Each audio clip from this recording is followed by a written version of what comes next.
अस्सलामु अलैकुम वरहमतुल्लाहि वबरकातुहू। वालैकुम अस्सलाम वरहमतुल्लाहि वबरकातुहू। इन्नल हम्दलिल्लाहि नहमदुहु व नस्तईनुहु व नस्तगफिरुहु व नु'मिनु बिही व नतवक्कलु अलैहि व नऊज़ु बिल्लाहि मिन शुरूरि अनफुसिना व मिन सय्यिआति अअमालिना। मन यहदिहिल्लाहु फला मुज़िल्ल लहु व मन युज़लिलहु फला हादिय लहु। वनशहदु अल्ला इलाहा इल्लल्लाहु वहदहु ला शरीक लहु वनशहदु अन्न सय्यदना व मौलाना मुहम्मदन अब्दुहु व रसूलुहु। अम्मा बअद फ़अऊज़ु बिल्लाहि मिनश शैतानिर रजीम। बिस्मिल्लाहिर रहमानिर रहीम। इन्नल्लाह ला युग़य्यिरु मा बिक़ौमिन हत्ता युग़य्यिरु मा बिअन्फुसिहिम व इज़ा अरादल्लाहु बिक़ौमिन सूअन फ़ला मरद्द लहु। वक़ाल अल्लाहु तबारक व तआला इक़रा बिस्मि रब्बिकल्लज़ी ख़लक़ ख़लक़ल इंसान मिन अलक़।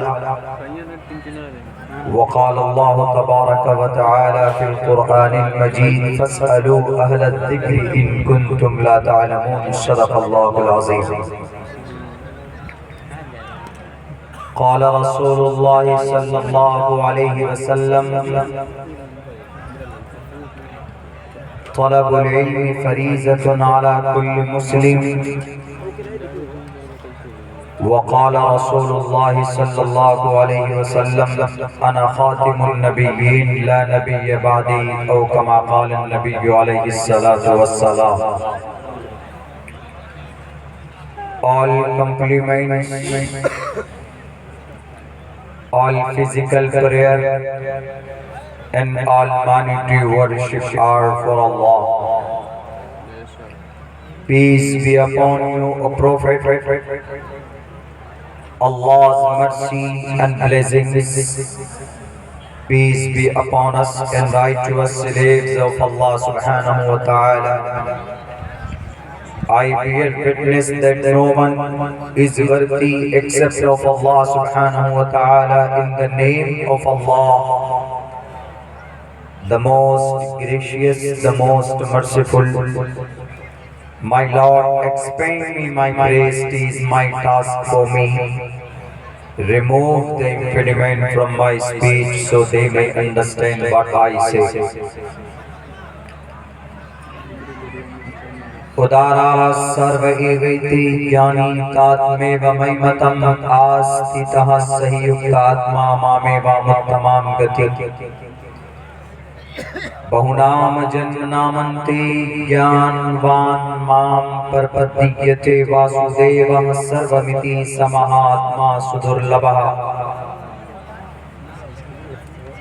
ओम नमः भगवते वासुदेवाय विश्वेश्वरा आदि पुरुष अपरंपार अल्लेख पुरुषा नमः। ओम सहनाववतु सहनो भुनक्तु सहवीर्यं कर्मामहे तेजस्वनावधीतमस्तु मा विद्विषावहे। ब्रह्मानन्दमनादि विश्वपूर्वजम् सत्यं परम शाश्वतं विद्या यस्य सनातनी निगम हृदय। ओम शांति ओम शांति ओम शांति। सदर मोहतरम गिरामी कद्र मुअज़्ज़ज़ उलमाए किराम और इस अज़ीम शान इजलास आम के बैनर तले जमा होने वाले हमारे दीनी ईमानी समाजी भाइयों, नौजवान साथियों, पर्दे में बैठकर इस जलसे को समाअत करने वाली हमारे समाज की इज़्ज़तदार माँ और बहनों, मुझसे पहले बड़ी मुअज़्ज़ज़ हस्तियों ने बड़ी कीमती बातें आप लोगों के सामने पेश की है। अल्लाह से दुआ करें कि अल्लाह तबारक व तआला हम सबको कहने सुनने से कहीं ज़्यादा उस पर अमल की तौफीक अता फरमाए।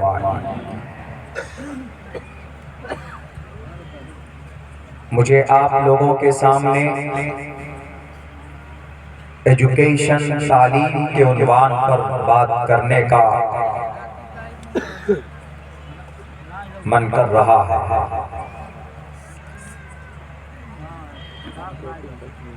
तालीम, एजुकेशन, नॉलेज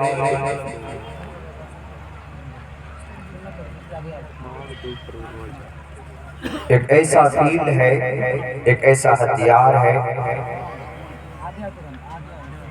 आप इसके जरिए से दुनिया के हर बातिल ताकत का आप मुकाबला बड़ी आसानी के साथ कर सकते हैं।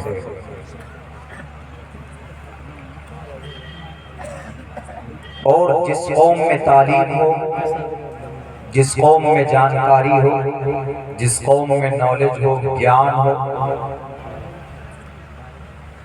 वो दुनिया की जिंदा कौम होती है, भले ही वो तादाद में कम हो।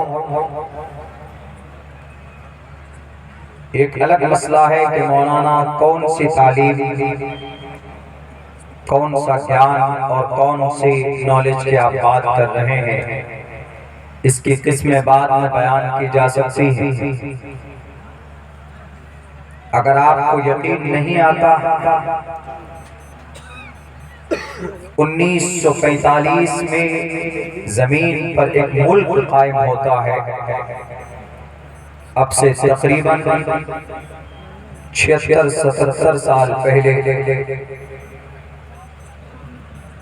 उसकी बहुत बड़ी आबादी दुनिया के अंदर नहीं है, सिर्फ 1.5 करोड़ की तादाद में वो लोग पाए जाते हैं दुनिया के अंदर। लेकिन दुनियावी एतबार से, दुनिया के नॉलेज के एतबार से वो लोग इतने मजबूत हैं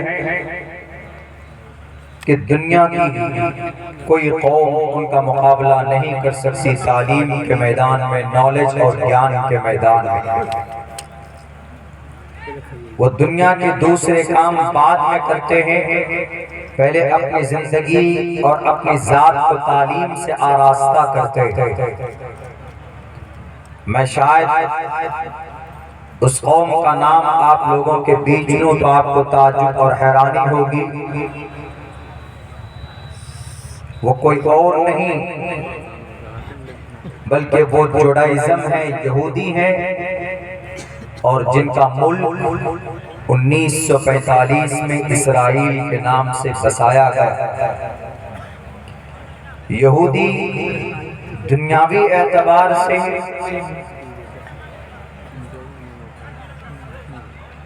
एक 101% पढ़े लिखे होते हैं, और ये प्रेरणा और ये तब्दीली उनमें पहले से नहीं थी। 1945 से 15 या 20 साल पहले उनके कौम के बड़े लोगों ने यह फैसला किया कि हम 2000 साल से गुलामी कर रहे हैं, हम 2000 साल से पीछे जा रहे हैं, जो आ रहा वही मार कर चला जा रहा है, जो आ रहा है जुल्म ज़्यादती करता है। कुछ न कुछ तो होना चाहिए तब्दीली और इनक़िलाब पैदा करने के लिए। तो उनके पूर्वज ने फैसला किया कि तुम ताकतवर कैसे बन सकते हो, तुम्हें दुनिया के अंदर दोबारा इज्जत कैसे मिल सकती है। यह फॉर्मूला कुरान करीम के अंदर बयान किया गया है, और कुरान को पढ़ना शुरू करो तो यहूदियों ने कुरान करीम के ऊपर रिसर्च और उसके ऊपर स्टडी शुरू की, उन्होंने पढ़ाई शुरू की। तो उन्होंने पता लगाना शुरू किया कि कुरान में 3,22,000 से कहीं ज्यादा अल्फाज हैं, हरूफ हैं। 23 साल के अंदर कुरान इस जमीन के ऊपर उतरा है। हम कहां से शुरू करें, इसकी शुरुआत कौन सी आयत से, कौन से लफ्ज से शुरू करें। तो उन्होंने कहा कि वहां से करो जहां से पहली आयत नाजिल हुई है, आसमान से जमीन पर। तो उन्होंने तहकीक की तो उनको बताया गया कि सबसे पहला message from the sky to the world, Allah has been sent down to teach the people what is wrong, what is right।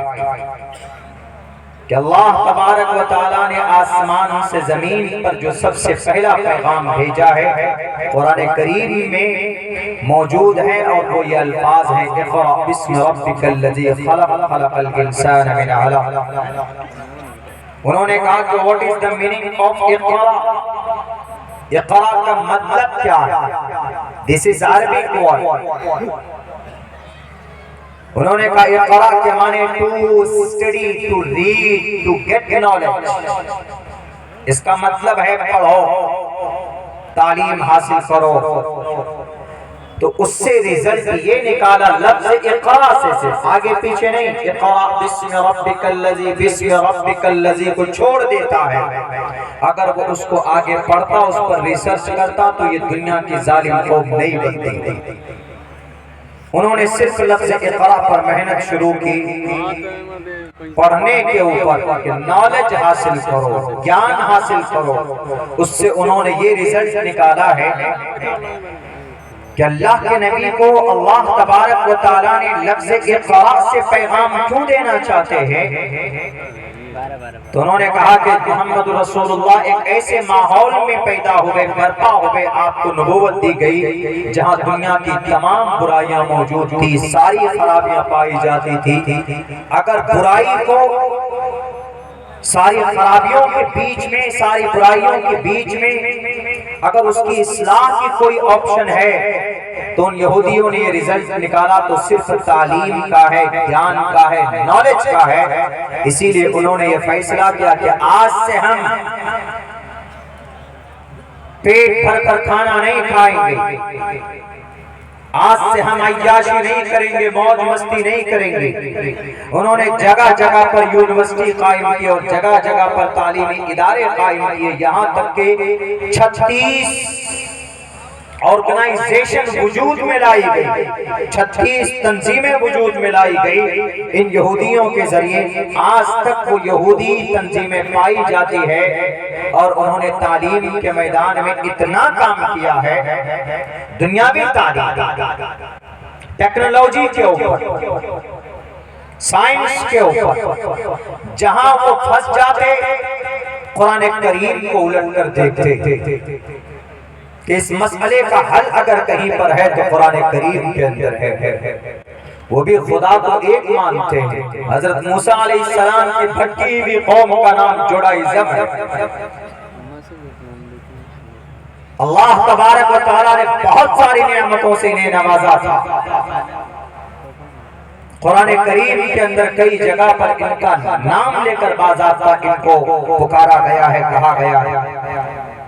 शिर्क करते थे अल्लाह के साथ, अल्लाह का बेटा, वक़ालतिल यहूद उज़ैर इब्नुल्लाह, हजरत उज़ैर को अल्लाह का बेटा मानते थे। अकीदे में नहीं जाऊंगा, अलबत्ता उस कौम ने जिसको 2000 साल तक कोई जगह नहीं थी, जिसके पास, उस कौम ने सिर्फ 76 साल मेहनत की तालीम के ऊपर, तो आज वो दुनिया की इतनी ताकतवर कौम है कि दुनिया की कोई दूसरी कौम उनसे हाथ मिलाने के लिए डरती। मैं ये नहीं कहता हूं कि वह हमारे लिए रोल मॉडल है, वो जालिम है। ज़ुरिबत अलैहिमुज़ ज़िल्लतु वल मस्कना, इन्हीं के लिए ज़िल्लत व मस्कनत क़यामत तक इनके माथे पर लगा दी गई। लेकिन एक पैगाम जब वो हमारे कुरान को, हमारी नबी की जिंदगी को, हमारी शरीयत को पढ़ जब अपनी जिंदगी में तब्दीली ला सकते हैं, जिनका अकीदा हमारे कुरान पर नहीं है, जिनका अकीदा मोहम्मद रसूलुल्लाह की आखिरी नबूवत पर नहीं है, तो मुसलमानों हमारा तो अकीदा कुरान पर है, हमारा तो जीना मरना नबी पाक अलैहिस्सलातु वस्सलाम की सुन्नत के मुताबिक होना चाहिए। उसके बावजूद भी पूरी दुनिया के अंदर सबसे ज्यादा पसमानदा कौम और सबसे ज्यादा लुटने और पिटने वाली कोई कौम समझी जाती है तो मुस्लिम कौम मानी जाती है आज की तारीख में। क्यों?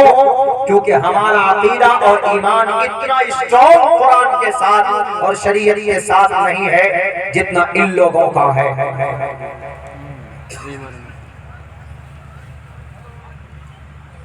दुनिया में जितने बड़े बड़े लोग महान बने, दुनिया के अंदर जितने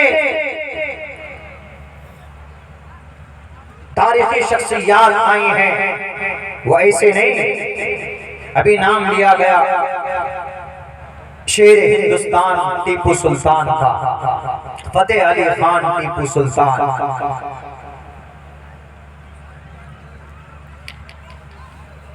सन 2022 की बात है, इनके नाम पर एक प्रोग्राम हुआ था महाराष्ट्र की धरती पर। नाजीज को मदऊ किया गया था बहैसियत मुकर्रिर। मैं तो मुकर्रिर नहीं हूँ, मैं एक तालिब इल्म हूँ।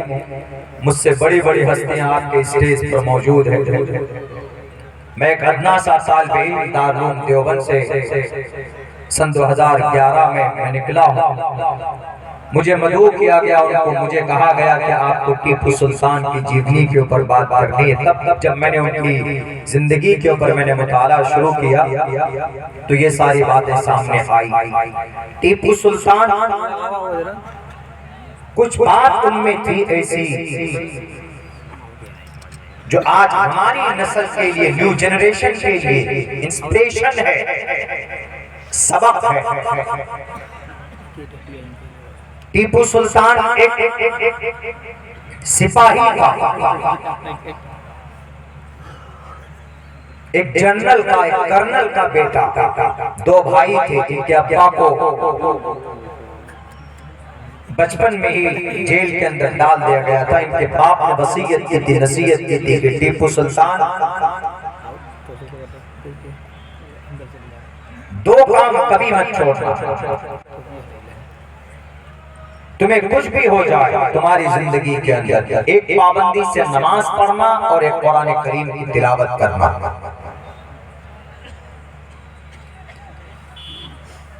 बाप जेल में, बेटा बाहर खड़ा है और उनको नसीहत की जा रही है। टीपू सुल्तान ने अपनी जिंदगी के अंदर गांठ बांध कर इस पर अमल शुरू करता है। वो टीपू सुल्तान भारत के एक ऐसा योद्धा है तनहा।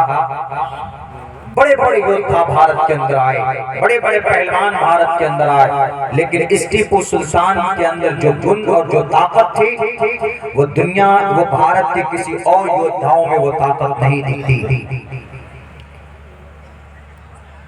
बहुत सारे उनके काम आज भी पाए जाते हैं हमारे भारत के अंदर। एग्रीकल्चर लोन, एग्रीकल्चर किसान भाइयों को ये लोन प्रोवाइड किया जाता है। लोन इस्लाम में जायज नहीं है। अभी तो इंटरेस्ट देने लगे, सूद बढ़ोतरी करके देना पड़ता है, लेकिन इस लोन की शुरुआत बिना इंटरेस्ट के ये शुरुआत की ये शेर हिंदुस्तान, शेर मैसूर टीपू सुल्तान की तरफ से इसकी शुरुआत की गई है।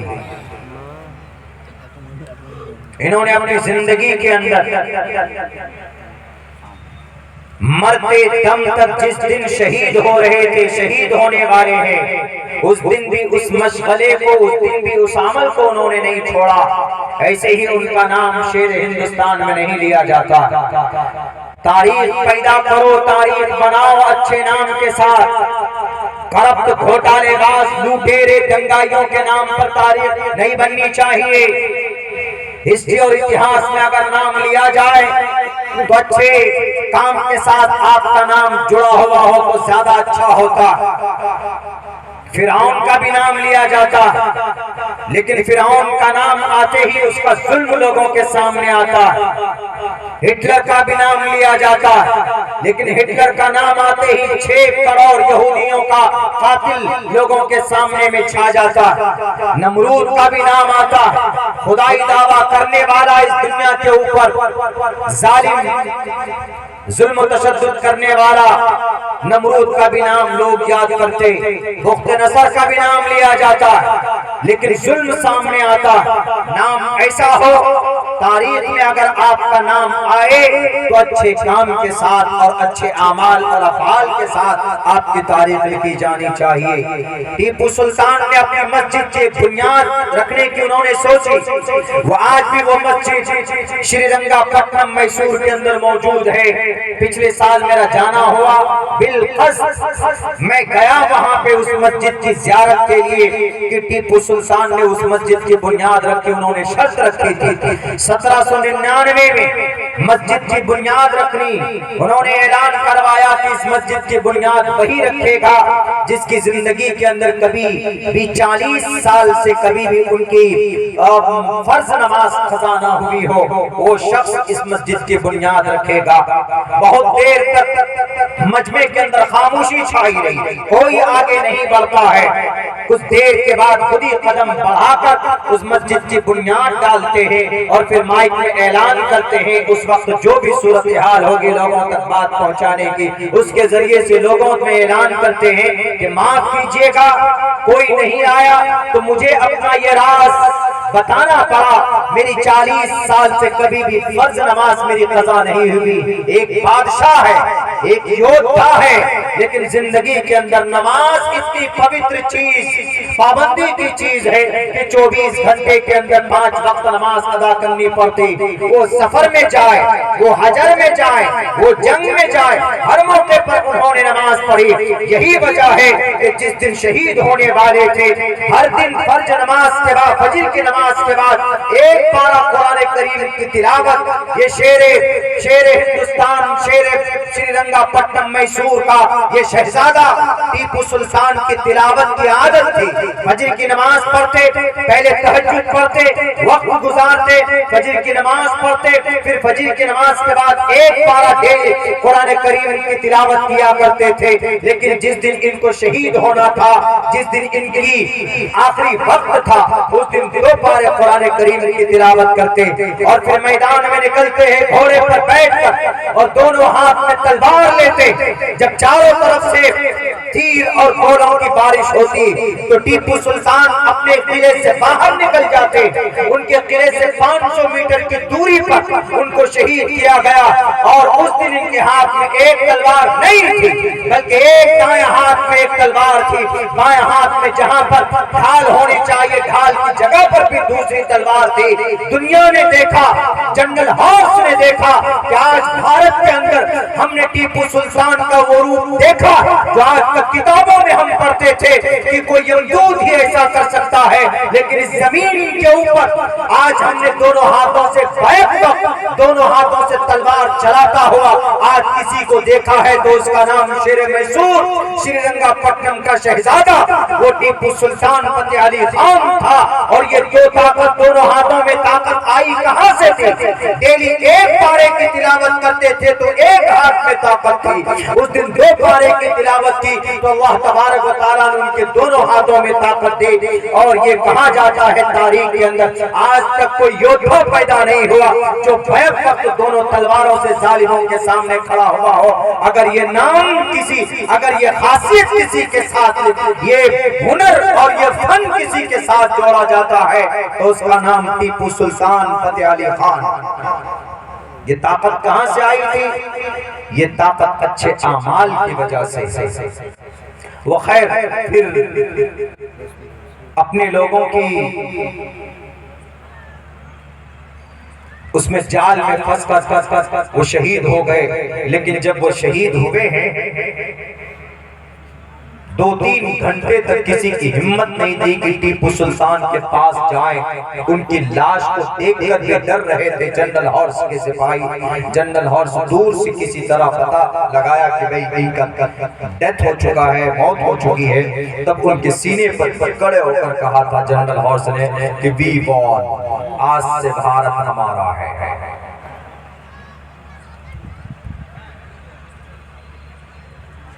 बहुत बड़े ज्ञानी। हमारे नौजवानों को हमारी तारीख के बारे में पता नहीं, हमारी शरीयत के बारे में सिर्फ वही जो हमारे उलमाए किराम बयान करते हैं वो सुनकर जो जान लेते हैं वही काफी नहीं है आपके लिए। You have to get knowledge about yourself and about your education, about your शरिया। आपके लिए जरूरी है तालीम हासिल करना, अपने अकीदे को जानना जरूरी। अल्लाह तबारक व तआला ने इतनी मुकद्दस किताब आपको दी है कि इससे बेहतर किताब कोई नहीं है दुनिया के अंदर। कुरान करीम मुसद्दक़ कलाम,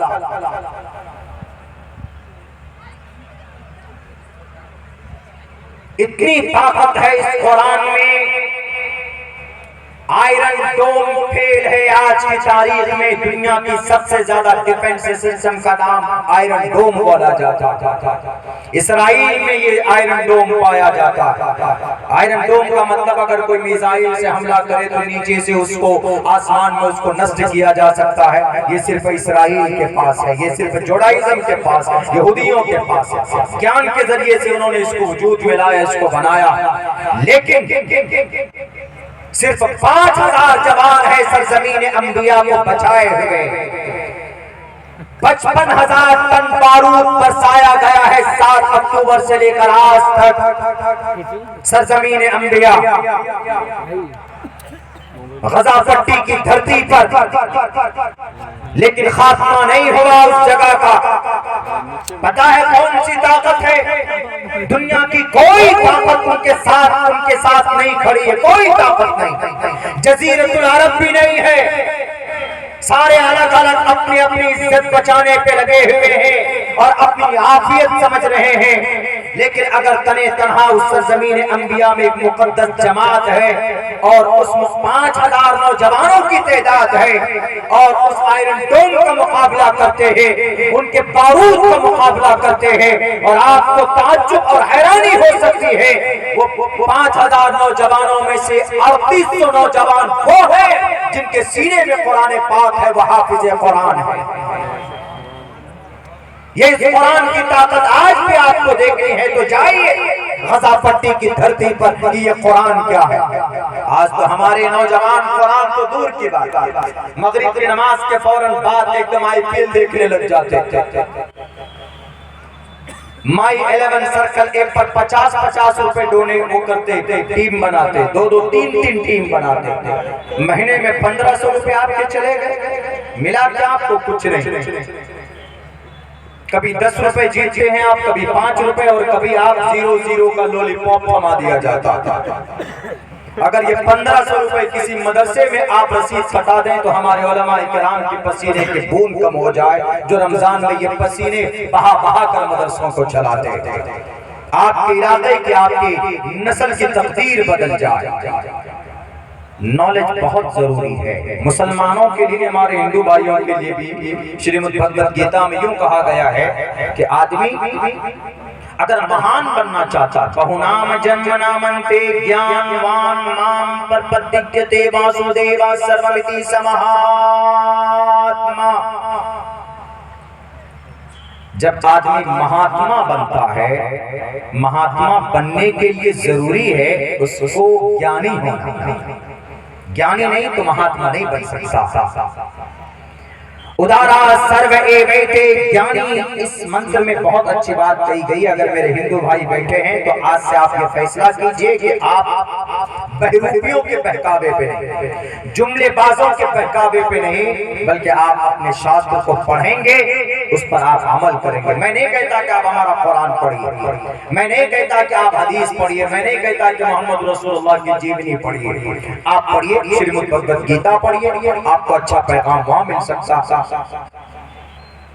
अहिंसा सत्यम करोदस्तयाग शांतिरपैशुनम। क्या ये पैगाम अच्छा नहीं है? हिंदू भाइयों, आपके श्रीमद् भगवद गीता में बहुत बेहतर है। अहिंसा समझ सकते, अहिंसा किसको बोलते? सत्यम, ये भी समझ सकते हैं सच्चाई को। क्रोध अस्त्याग, क्रोध को, गुस्से को त्याग।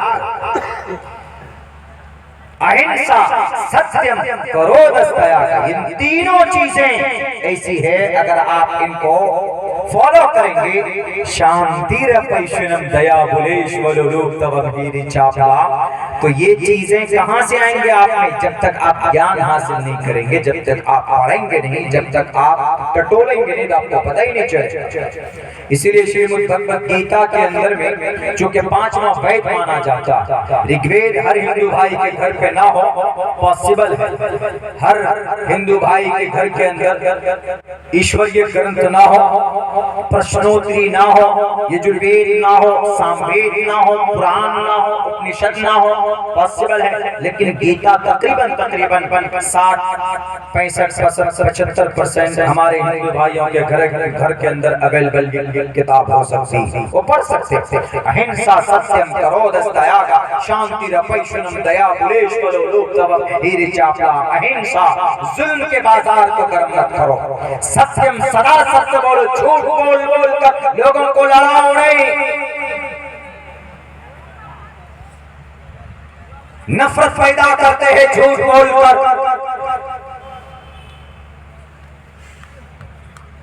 कि ये लड़ने वाली कौम है, ये जिहादी कौम है।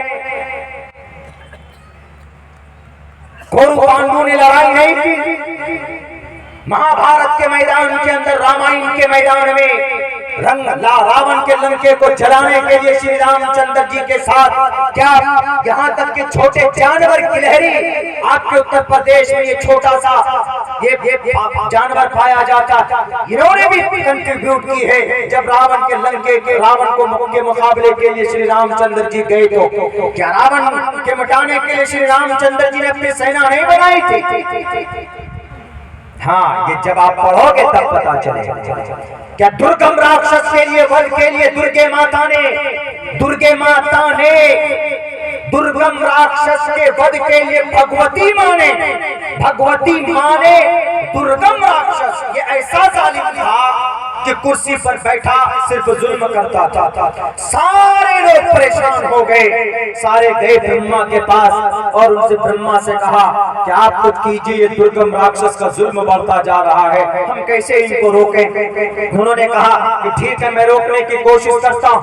उनसे भी नहीं रुके, उनकी ताकत फेल हो गई। तो सारे जो ऋषि मुनि थे तो सबने ध्यान जमाया और ध्यान जमाने के बाद एक ताकत प्रकट हुई दुर्गे माता की। और दुर्गे माता ने कहा कि बताओ क्या हुक्म है, क्यों बुलाया है हमें, हमारी क्या जरूरत पड़ी? उन्होंने कहा कि भगवती माँ, ये जो दुर्गम राक्षस है ये कत्ल करता, ये जुल्म करता, हम इसका खात्मा चाहते हैं, किसी तरह इससे निजात दे दीजिए। कहा ठीक है, कोई बात नहीं। तो ये भगवती माँ अवतार लेती है, यानी अपनी शक्ल बदलती है। तो दुर्गे माता, भगवती माँ दुर्गे माता की शक्ल में आकर तब जाकर दुर्गम राक्षस का वध करके उसका सर तन से जुदा करती है, उसको मौत के घाट उतारती है, उसको जलाकर भस्म कर देती है।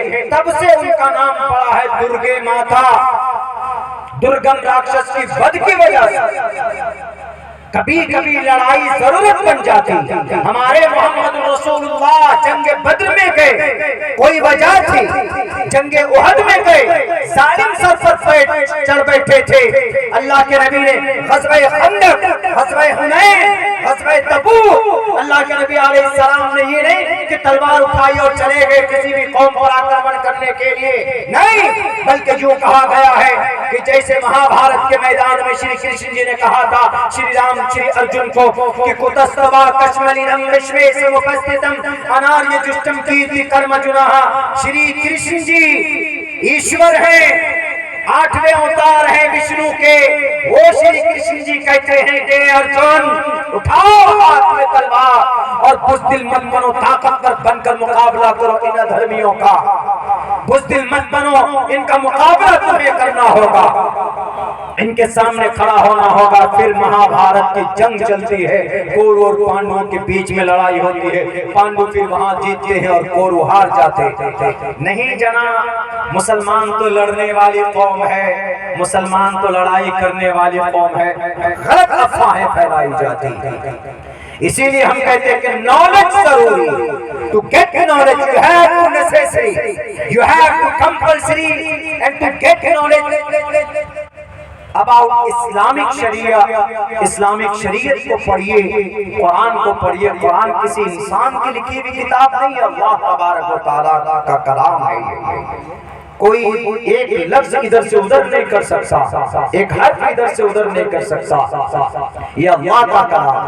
और अल्हम्दुलिल्लाह इस्लाम दुनिया का एक ऐसा मजहब है कि जिसका प्रचार और प्रसार किसी नबी, जिसका इंट्रोडक्शन, जिसकी तारीफ, जिसका नाम किसी नबी ने, किसी रसूल ने या किसी अल्लाह के वली ने नहीं रखा, बल्कि इस धर्म का तारुफ और इस धर्म की तारीफ और इस धर्म के मानने वालों का नाम, ये सब अल्लाह तबारक व तआला ने फैसला किया है। पढ़िए, कुरान में लिखा हुआ है इन्नद्दीन इंदल्लाहिल इस्लाम। किसका कलाम है? अल्लाह का कलाम। अल्लाह कहता है कि ये मेरा सबसे पसंदीदा धर्म है, यानी इन्नद्दीन इंदल्लाहिल इस्लाम, अल्लाह के नजदीक सबसे पसंदीदा कोई मजहब है, सबसे पसंदीदा कोई धर्म है तो इस्लाम है। और जो इस्लाम को फॉलो करेगा, जो मानेगा, शरीयत को मानेगा, हुवा सम्माकुमुल मुस्लिमीन, उनका नाम मुसलमान है। मुसलमान नाम जनाबे मोहम्मद रसूलुल्लाह ने नहीं रखा, किसी जिहादी गुरु ने, किसी दंगाई या लड़ाकू जमात ने नहीं रखा। इस्लाम में लड़ना झगड़ना तो दूर की बात है, इस्लाम में किसी को तकलीफ देना भी उसकी परमिशन नहीं है, इसकी इजाजत नहीं है इस्लाम के अंदर। मजहब इस्लाम, इस्लाम इसीलिए कहते हैं कि इस्लाम को समझना हो तो हमारे धार्मिक शास्त्रों को पढ़िए, कुरान पढ़िए, जनाबे मोहम्मद रसूलुल्लाह सल्लल्लाहु अलैहि वसल्लम की जीवनी को पढ़िए, तब आपको पता चलेगा कि इस्लाम क्या है।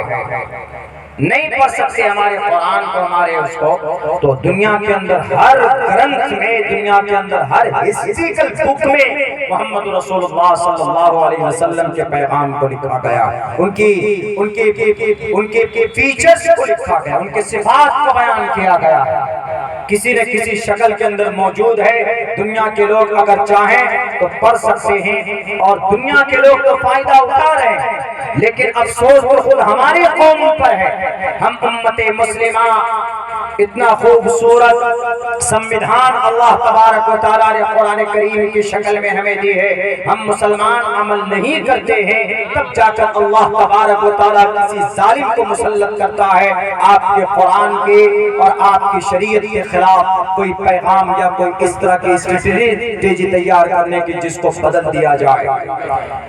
मैं खुसूसन नौजवानों से ये अपील करता हूँ, ये गुजारिश करता हूँ, मेरे नौजवानों, आपको इस मैदान में आना है, तालीम के मैदान में, एजुकेशन के मैदान में तालीम हासिल करो अपने कुरान और शरीयत के बारे में, और दूसरे नंबर पर तालीम हासिल करो अपने भारत की हिस्ट्री और देश के संविधान के बारे में।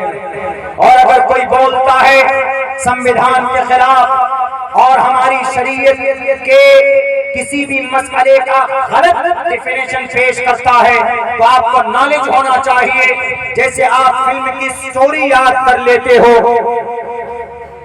मुकम्मल तौर पर, कहीं बैठकर 2-2, 2.5 घंटे तक बयान करते हो बैठकर अपने दोस्तों में, ऐसे ही आप जनाब मोहम्मद रसूलुल्लाह की सीरत को कम से कम उनके वाक़यात को याद कीजिए, कुरान करीम की आयतों को याद कीजिए। इंशाअल्लाह आपकी दिल के अंदर आपकी अंदरूनी रूहानी ताकत अल्लाह तबारक व तआला मजबूत करेगा और फिर आप किसी से डरोगे नहीं। प्रेरणा लिया दुनिया ने, यही भारत है। महात्मा गांधी का नाम हम लोग बड़े जोश के साथ लेते, हमारे फादर ऑफ द नेशन समझे जाते, हमारे बापू माने जाते गांधी जी।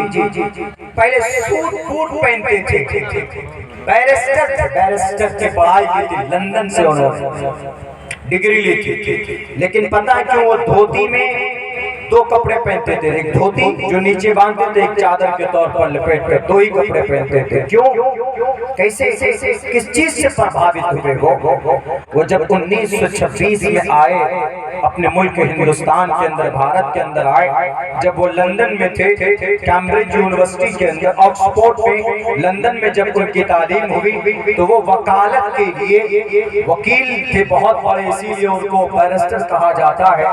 तो बहुत ज्यादा सलाहियतमंद के मालिक, तो वो साउथ अफ्रीका का।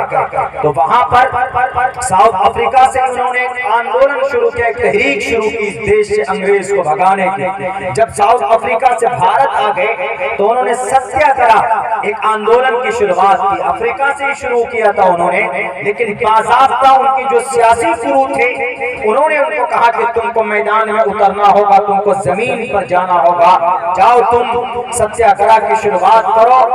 और इसकी शुरुआत उन्होंने पता कहां से की थी? आपके बहुत ज्यादा दूर नहीं है, यहाँ से करीब चंपारण है, मोतिहारी और बेतिया, चंपारण मशरकी और मगरिबी चंपारण। तो ये दिल्ली से वहां पहुंचे, वहां अपने दोस्त के घर पे गए, suit boot coat pant tie सब चीज एकदम बिल्कुल टशन में।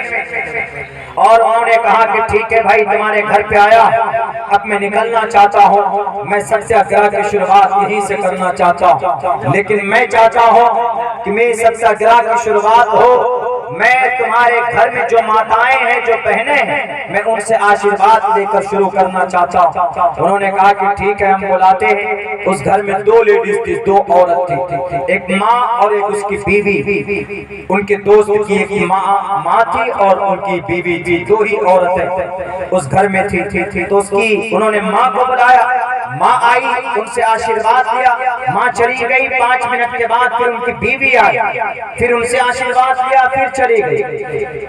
तो गांधी जी ने कहा कि मुझे दोनों एक साथ, दोनों औरतें चाहिए, दोनों औरतों से मैं एक साथ झुककर प्रणाम करके मैं सत्याग्रह की शुरुआत करना चाहता हूँ। तो उन्होंने कहा कि ये नहीं हो सकता। उस घर के मुखिया ने कहा, उस लड़के ने कहा, उसके दोस्त ने कहा कि ऐसा नहीं हो सकता।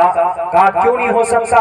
कहा कि सर, हमारे घर पर सिर्फ एक साड़ी है, हमारे घर पर सिर्फ एक कपड़ा है बड़ा साड़ी की शक्ल में, जो हमारी माँ कभी इस्तेमाल करती है बाहर निकलने के लिए। तो मेरी बीवी घर के अंदर रहती है, और जब बीवी बाहर निकलती है तो फिर माँ घर के अंदर रहती है, दोनों एक साथ नहीं निकल सकते। तो ये महात्मा गांधी, मोहनदास करमचंद गांधी, यही नाम है उनका मुकम्मल नाम। महाआत्मा लक़ब किसी मुस्लिम बड़े महापुरुष ने उनके साथ इस नाम को जोड़ा है। तो महात्मा गांधी ने कहा कि इतनी गुर्बत है हमारे इस मुल्क में। कहा जी, इतनी गुर्बत है। उसी दिन उसी वक्त उन्होंने ये फैसला किया कि हम इस देश की गरीबी को मिटाएंगे। जब हमारे एक यहाँ की एक आवाम का एक फर्द, इनके पास कपड़े नहीं है, तो मैं कैसे कोट पहन सकता हूँ, मैं कैसे पैंट और टाई पहन सकता हूँ, मैं कैसे लिनन के कपड़े पहन सकता हूँ, मैं कैसे रायमन के कपड़े पहन सकता हूँ। इसीलिए उसी वक्त से उन्होंने फैसला किया कि हम कभी भी अच्छे कपड़े नहीं पहनेंगे। तब से उन्होंने धोती को अपनी जीवन का, अपनी जिंदगी और अपने वस्त्र का वो अपनी जिंदगी का हिस्सा बनाया। और तभी से वो लग गए मैदान में। महात्मा गांधी और किनसे प्रेरित थे? उन्होंने देखा, फिर पढ़ना शुरू किया कि जितने भी तारीखी लोग पैदा हुए दुनिया के अंदर, जरा उनकी जीवनी पढ़कर देखते हैं, उनके काम से तारीख बनी है, उनके काम से इंकलाब आया है दुनिया के अंदर, या फिर कपड़ों से इंकलाब आया। उन्होंने हजरत उमर फारूक रज़ियल्लाहु ताला अन्हु की जिंदगी उठाकर देखनी शुरू की। और जब वो बैतुल मक़दिस फतह करने के लिए जा रहे थे, 10-15 दिन से जंग हो रही थी। बैतुल मक़दिस कभी भी वो 15 दिन के अंदर कभी कब्जे में नहीं आई। वहां के जो बादशाह, वहां के जो लड़ाकू थे, उन्होंने कहा कि मुस्लिम जनरल, कभी भी तुम्हें बैतुल मक़दिस, तुम जो सोच रहे हो कि तुम्हारे हाथ में चला जाए, नामुमकिन है। इस बैतुल मक़दिस को फतह करने वाला जो फातेह होगा, उसका नाम उमर होगा और सादे जिंदगी का मालिक होगा। वो तुम में से नहीं, तुम्हारा नाम अमर बिन आस है, जाओ तुम उनको भेजो। उन्होंने फौरन खत भेजा।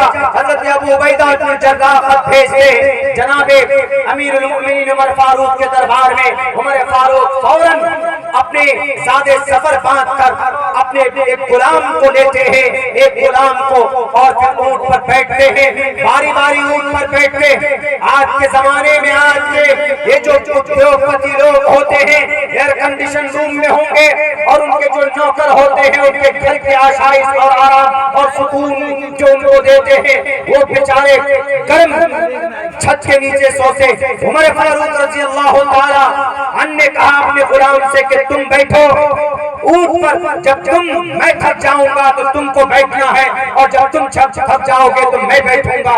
उमर फारूक रजी अल्लाह ताला पहुंचते हैं, हजरत उबैदा आते, उन्होंने आकर के कहा कि उमर फारूक आप कपड़े बदल लीजिए, ये बड़े मुहज्जब लोग हैं। उन्होंने कहा कि अल्लाह तबारक व तआला ने हमें कपड़ों से इज्जत नहीं दी, हमें इज्जत दी है इस्लाम से, हमें इज्जत मिली है शरीयत से, हमें इज्जत मिली है रब की वहदानियत से, हमें इज्जत मिली है मोहम्मद रसूलुल्लाह के सुन्नत को अपनाने से। कपड़ों से इज्जत नहीं मिलती है। उमर फारूक रजी अल्लाह ताला के कपड़े में 17 पेवन लगे हुए थे।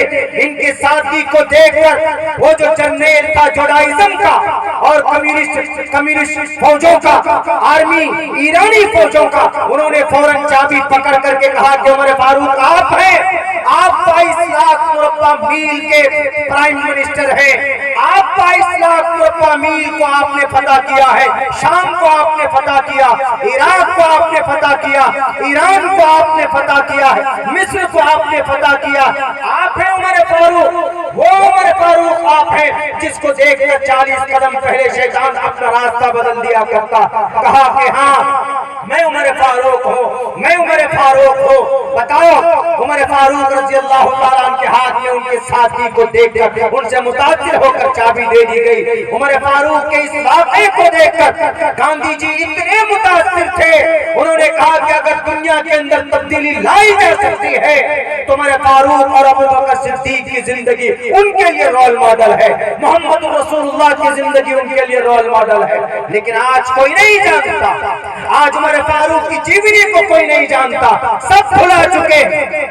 उमर फारूक सिर्फ अमीर नहीं थे, आज जितने भी पुलिस स्टेशन हैं पूछो कि पुलिस स्टेशन की तारीख क्या है, उमर फारूक की इजाद की हुई। और जितने भी आज समाहरणालय बनाए जाते, कलेक्ट्रेट बनाए जाते, उमर फारूक रज़ी अल्लाह ताला अन्हु की शुरुआत की हुई। जितने भी तहसील है उमर फारूक रज़ी अल्लाह ताला अन्हु की दी हुई है। जितने भी फौजी छावनियां हैं, जो बॉर्डर है, बीएसएफ के नौजवान है, सीआरपीएफ के नौजवान है, ये सारी ऑर्गेनाइजेशन और ये सारी चीजें उमर फारूक रज़ी अल्लाह ताला अन्हु की शुरुआत की हुई है। वो उमर फारूक रज़ी अल्लाह ताला अन्हु अब से तकरीबन 1400 साल पहले जिनका जमाना था और उनकी चीजें आज हम इस्तेमाल करते हैं, हमें पता भी नहीं होता, मालूम भी नहीं होता कि उमर फारूक रज़ी अल्लाह ताला अन्हु की शुरुआत है। जगह जगह के ऊपर देखेंगे आप सर्किट हाउस, हर एक शहर में एक सर्किट हाउस होती। पूछे कि सर्किट हाउस की दारुल रफीक के नाम से उमर फारूक रज़ी अल्लाह ताला अन्हु ने शुरू किया था कि नहीं किया था? ये सारी इस्लामिक इतिहास है।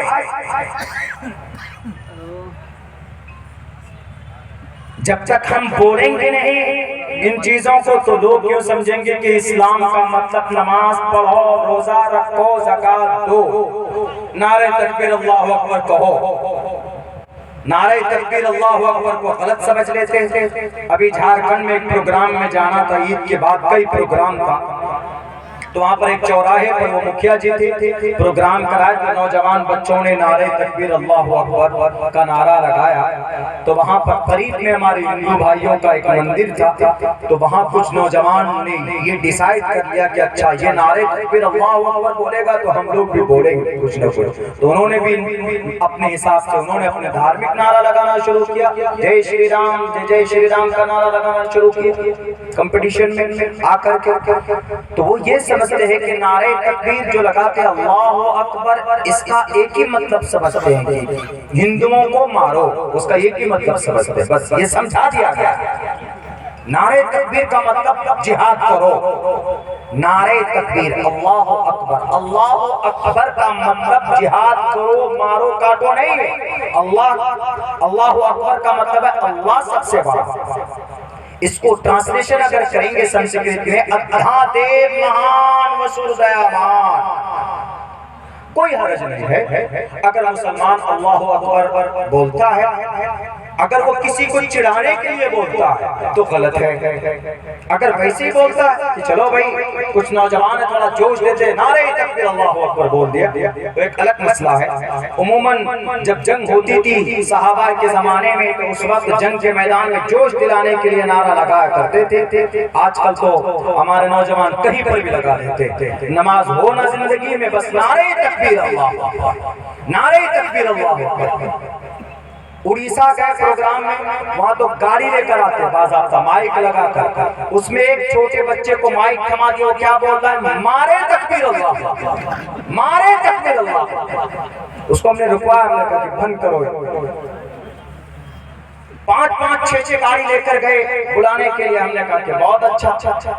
मौलाना ताहिर ग्यागी रहमतुल्लाह अलैह, अल्लाह उनकी दर्जात को बुलंद फरमाए, एक जगह प्रोग्राम में नाचीज को मौका मिला उनके साथ जाने का, तो उन्होंने क्या कहा, अब सुबह का टाइम है, प्रोग्राम खत्म हो गया सब कुछ, अब सुबह स्टेशन पहुंचना है।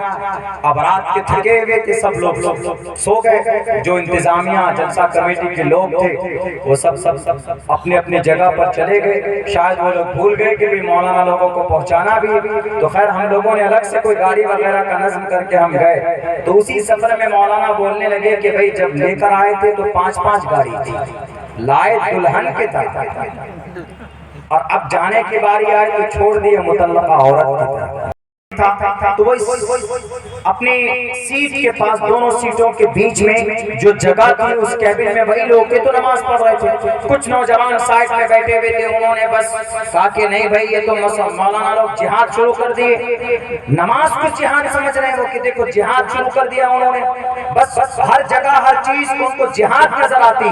ये हमारी नई जनरेशन है, हमारे हिंदुस्तान के सनातन धर्मी भाइयों के जो बच्चे हैं, हमारे JVHP के नौजवान है, हमारे जो RSS के नौजवान है, उनको बाज़ाब्ता ट्रेनिंग दी जाती है कि मुसलमान नमाज पढ़ता है तो गोया जिहाद की ट्रेनिंग ले रहा, मुसलमान अज़ान पढ़ता है तो गोया कि जिहाद की ट्रेनिंग ले रहा। गलत बात है मेरे हिंदुस्तान के, मेरे सनातन धर्मी भाइयों, आपके दिमाग में भूसा भरा जा रहा। उन नौजवानों ने गूगल खोल करके अपना हनुमान चालीसा पढ़ना शुरू किया। जय हनुमान ज्ञान गुण सागर, 1-2 लाइन पढ़ते दूसरे को पकड़ा देते मोबाइल खोलकर, जय हनुमान ज्ञान गुण सागर। हम पहुंचे उनके पास करीब में, हमने कहा कि भाई ये तो नमाज पढ़ रहे हैं आप क्यों? उन्होंने कहा कि it's freedom, it's our fundamental right, हमें इजाजत है पढ़ने की, हम अपने हनुमान चालीसा पढ़े के गायत्री मंत्र पढ़े। हमने कहा कोई बात नहीं, आप पढ़ सकते, आप गायत्री मंत्र पढ़िए कि आप हनुमान चालीसा पढ़िए, कुछ भी पढ़िए, आपको इजाजत है। हर किसी को अपने अपने धर्म के मुताबिक इबादत करने की इजाजत और परमिशन है, पढ़ सकते हैं, कोई दिक्कत नहीं है। लेकिन अभी ये जो नमाज पढ़ रहे हैं, इसी वक्त में आपको श्री हनुमान चालीसा याद आए, चलो ठीक है सुनाओ, माना मतलब पता है कुछ जरा हनुमान चालीसा? उन्होंने कहा क्यों नहीं है, पढ़कर सुनाते हैं आपको। जय हनुमान ज्ञान गुण सागर, रुक गया, दूसरा कहता ले मैं पढ़ता हूं। उसने कहा जय हनुमान ज्ञान गुण सागर, जय कपीस देहलोक उजागर, वो भी अटक गया। तीसरे को मोबाइल देता, ले भाई तू पढ़, वो भी अटक जाता है। 3 लाइन पे जाकर तीनों अटक गए, आगे नहीं आता। हमने कहा कि सचमुच बताओ तुमको हनुमान चालीसा याद है कि नहीं? हमने कहा सिर्फ 3 लाइन, इसके साथ जो 2 जोड़े हैं 6 लाइन पढ़कर बता दो और तर्जुमा बता दो क्या है, मीनिंग क्या। जय हनुमान, सिर्फ जय का मतलब बता दो। जय हनुमान ज्ञान गुण सागर, ज्ञान का मतलब बताओ, गुण का मतलब बताओ, सागर का मतलब बताओ। जय हनुमान ज्ञान गुण सागर, जय कपीस देहलोक उजागर, इसका भी मतलब बता दो। उन्होंने कहा कि मौलाना हम लोगों को याद नहीं, सच तो यह कि याद नहीं है, ये लोग नमाज पढ़ रहे थे तो इसलिए हम लोगों ने इनको डिस्टर्ब करने के लिए शुरू कर दिया। हमने कहा कि फिर ये चीजें आई कहां से? Are you student? कहा कि हाँ सर हम लोग स्टूडेंट हैं and we are coming from Kota, हम लोग कोटा से आ रहे हैं, कोटा कोचिंग का बहुत बड़ा एक सेंटर है, वहाँ से आ रहे हैं, एलन से आ रहे हैं। हमने कहा कि आप लोग विद्यार्थी हैं, आप लोग पढ़ने वाले बच्चे, पढ़ने पर ध्यान दीजिए। धार्मिक चीजें धर्म अमल के लिए पर्सनल कैरेक्टर, पर्सनल चीज है ये धर्म, धार्मिक चीजें ये किसी को डिस्टर्ब के लिए नहीं है। धर्म का मतलब पर्सनल अमल अच्छा हो उसके लिए, लड़ने के लिए नहीं है ये। उन्होंने कहा कि नहीं, संडे को हमारा एक दोस्त आता है, सीनियर है हमसे, और वो कहता है कि जहां मुसलमान अजान पढ़ता हुआ मिले या मुसलमान नमाज पढ़ता हुआ मिले तो वहां जय हनुमान ज्ञान गुण सागर हनुमान चालीसा पढ़ो। तो वही 3 लाइन इसलिए याद है कि वाकई पढ़वाता है हमसे, तब याद होगा, वरना हम लोगों को हनुमान चालीसा, हम लोगों को गायत्री मंत्र जो बहुत मशहूर है हमको वो याद नहीं है। तब हमने उनका मतलब बताया, हमने कहा कि देखो हनुमान चालीसा का मतलब गलत नहीं है, लेकिन ये जो ब्रेन वॉश किया गया ना तुम्हारा, ये गलत है। हमने कहा कि धर्म के बारे में कुछ पढ़ा है, पढ़ो, जब जब वक्त मिले तो नॉलेज हासिल करो, इसलिए कि श्री कृष्ण जी ने भी कहा है तस्मात् शास्त्रम कर्माणं तिकार्य अकार्य व्यवस्थितो ज्ञात्वा शास्त्र विधानोक्तम कर्म कर्तुम् अर्हसि। तुमको कौन सा काम करना है, कौन सा नहीं करना है, तुम विद्यार्थी हो, तुम स्टूडेंट हो, तुमको ईश्वर के बारे में कैसे पूजा करना चाहिए, कैसे प्रार्थना करना चाहिए और ईश्वर के तुम कैसे करीब हो सकते हो, उसके बारे में श्री कृष्ण जी ने खुद कहा है कि भाई ईश्वर का करीब बनना है तो ईश्वर का करीब बनना है तो ईश्वर के नाम को जपो, ईश्वर के नाम को दिल से खामोशी के साथ याद करो, उनके नाम को अपनी जुबान में और अपने मन के अंदर रटो बार बार, तब तुम ईश्वर के करीब होगे। प्रश्नोत्तरी के अंदर कहा गया कि हेतु ब्रह्मगतिस्तान्ति सत्संगतिर्दान विचार दोषा, ईश्वर के अच्छे नामों को लोगे तो ईश्वर के करीब बन जाओगे। हमने कहा कि ईश्वर का करीब होना है तो आप ईश्वर को नाम लेना होगा। मुसलमानों को नमाज पढ़ते हुए देखकर अगर तुम गायत्री मंत्र पढ़ोगे या हनुमान चालीसा पढ़ोगे तो इससे नफरत पैदा होगी, इससे दुश्मनी होगी, इससे एक दूसरे के खिलाफ दूरी पैदा होगी, जो हमारे शरीयत के भी खिलाफ है, हमारे कल्चर के भी खिलाफ है और हमारे देश के अंदर जो रस्म रिवाज है, जो पुराने ताल्लुकात, जो दोस्ती है, वो भी इससे भंग होगी, उसके अंदर असर पड़ेगा। हमने कहा जय हनुमान ज्ञान गुण सागर, हनुमान चंद्र जी ज्ञान गुण सागर, ज्ञान और गुण के सागर थे, वो जानकारी थी उनमें। जय कपीस से हो लोको जागर, कपीस भी हनुमान जी का नाम है। तुम्हारे उस सीनियर को नहीं मालूम होगा कि कपीस का मतलब क्या। जय कपीस से हो लोको जागर, तीनों दुनिया में, तीनों दुनिया, ये दुनिया मरने के बाद की दुनिया, स्वर्ग वाली दुनिया, अलग अलग दुनिया, तीनों दुनिया में जय कपीस से हो लोको जागर, तीनों दुनिया में दिन का डंका है। जय कपीस से हो लोको जागर, राम दूध अतुलित बलदामा, राम के कासिद है, राम के बॉडीगार्ड है, अतुलित बलदामा, बहुत ज्यादा ताकत वाले हैं। अंजनी पुत्र पवन सुतनामा, कभी पैदा नहीं हुए हैं वो और हवाओं में उड़ते हैं, हवाओं के अंदर जाते हैं और हवाओं से बात करते हैं। अंजनी पुत्र पवन सुतनामा, कंचन वरण वराज सुवेशा कानन कुंडल कुंचित केशा, कंचन वरण वराज सुवेशा कानन कुंडल कुंचित केशा, कि अपने हाथों के अंदर वज्र लेकर जो लोग अधर्मी होते और जो लोग दिमाग के मरीज होते, जो लोग नफरत करते, उनके दिमाग को साफ करते हैं। कौन हाथों के? अपने हाथ के वज्र को लेकर। ये श्री हनुमान जी के हनुमान चालीसा के अंदर ये तारीफ बताई गई। सिर्फ जोर जोर नाम लेने से कोई धार्मिक नहीं बनता। मुसलमान सिर्फ आकर कहता रहे नारे तकबीर अल्लाहु अकबर किसी को चिढ़ाने के लिए तो गलत है। और अल्हम्दुलिल्लाह हमारा मुसलमान ऐसा नहीं करता। हमारा मुस्लिम बच्चा कहीं पर भी किसी को चिढ़ाने के लिए नहीं कहता नारे तकबीर अल्लाहु अकबर, नारे तकबीर, अल्लाहु अकबर, अल्लाह सबसे बड़ा, अध्यादेव महान रसूल दयामान, इसका ये मतलब है। मेरे भाइयों, मेरे नौजवानों, मैं दोनों तबके से यही कहता हूं कि अगर आपको भारत के अंदर इन नफरत परस्तों का मुकाबला करना है तो आपको ज्ञान लेना होगा, आपको तालीम पर अमल करना होगा।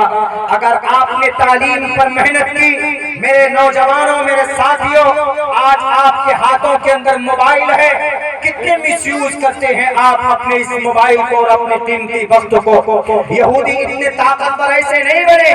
तीन चीजें ऐसी है इन यहूदियों ने हमारी शरीयत से चुराई है, तब जाकर ये ताकतवर बने। मैं यहूदियों की मिसाल इसलिए नहीं दे रहा हूँ कि वह हमारे लिए रोल मॉडल है, मैं इसलिए दे रहा हूँ दुनिया की सबसे ज्यादा पिटने वाली कौम कोई थी, सबसे ज्यादा गुलामी किसी कौम ने अगर की है तो उस कौम का नाम यहूदी। लेकिन पिछले 75 साल में इस कौम ने अपनी जो तकदीर बदली है, इस कौम की जो हालत बदली है, आपको हैरानी होगी। तीन चीजें उन्होंने मोहम्मद रसूलुल्लाह की जिंदगी से तीन चीजें रिसर्च करके उस पर अमल करनी शुरू की। आज मुसलमानों के पास तो पूरी शरीयत, तीन चीजें, 300 फरमान मौजूद, उसको छोड़कर मुसलमान आज लुट रहा है, पिट रहा है। उसको छोड़कर मुसलमान बुज़दिल बना बैठा है और मुसलमानों का रिश्ता अल्लाह से टूट चुका। तीन बातें हैं जिस पर यहूदी ने अमल किया, वो तीन बातें आपकी शरीयत के अंदर पाई जाती। एक तो सबसे पहली चीज लफ्ज़ इक़रा पर उन्होंने अमल किया। Cambridge university, Oxford university, Harvard university, दुनियावी तालीम हासिल करने के लिए ये यहूदियों के बनाए हुए। और हमारे अरब के बुर्ज, हमारे अरब के बड़े बड़े जो शेख लोग हैं जिनको अल्लाह ने बहुत दौलत दी, अरब कंट्री 22 अरब कंट्री है जहाँ अरबी बोली जाती है। 22 अरब कंट्री में 10 अरब कंट्री ऐसे हैं जो जजीरतुल अरब है, जिसके अंदर सोना पैदा होता है, चांदी, पेट्रोल, डीजल, सीएनजी गैस, मिट्टी का तेल, ये पैदा होते। ये खजाने कहाँ पर? जजीरतुल अरब में पैदा होते। इनसे जजीरतुल अरब से ज्यादा दौलतमंद दुनिया के अंदर कोई और मुल्क नहीं है। अमेरिका भी नहीं है, इसराइल भी नहीं है, चीन भी नहीं है। सबसे ज्यादा दौलत अल्लाह ने कहाँ दी?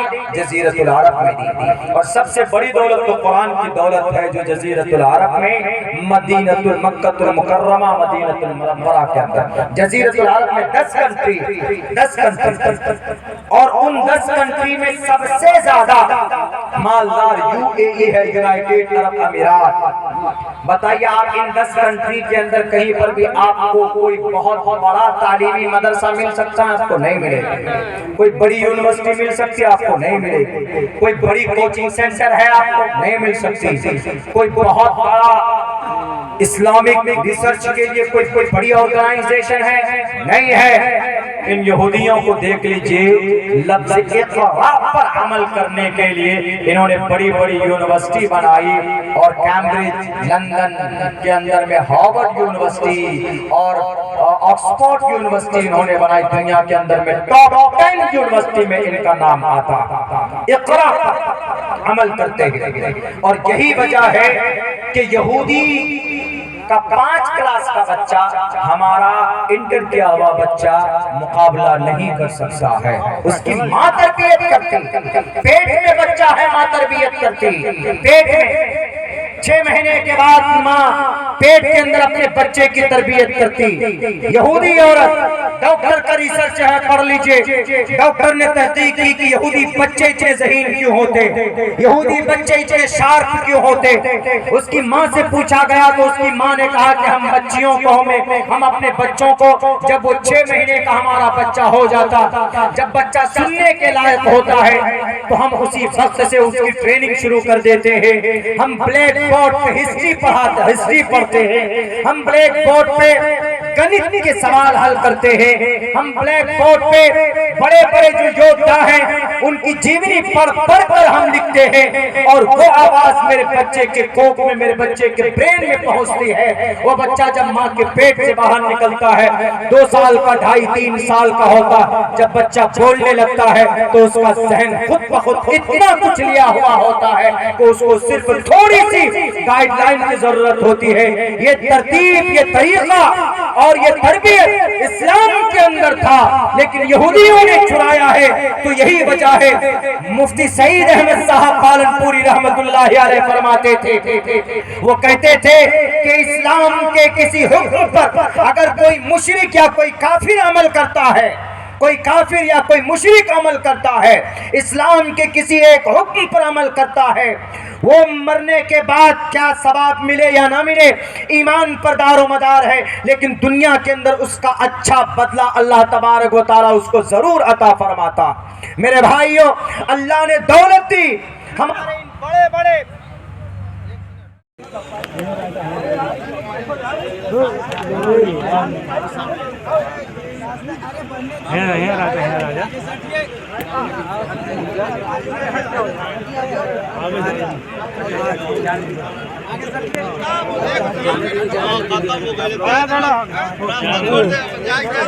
राज